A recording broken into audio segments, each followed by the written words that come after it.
nossa arma é time aqui na de pare amigo que nós somos um palo na Zeweco, né? Nós começamos 4 5 jogadores, depois mais amigos cercanos, amigos de bairro.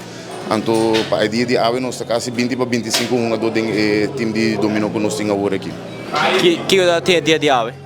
E dia de hoje nós bautizamos nosso uniforme novo, aqui temos de 3 uniformes que nós temos, mas o uniforme aqui é um pouquinho mais especial que outro não. O uniforme que nós dedicamos a nosso bom amigo que vai sossegar lá nós ano passado, Johnny Rasmen.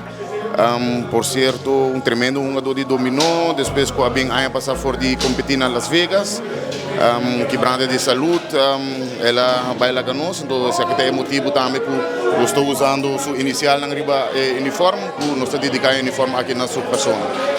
E vou agradecer.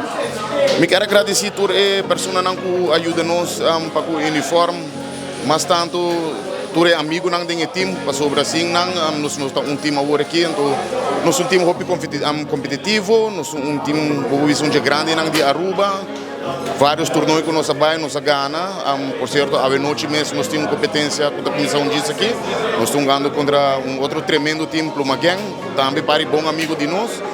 Então, assim, competitivo, friends and family, ano dominou com o outro.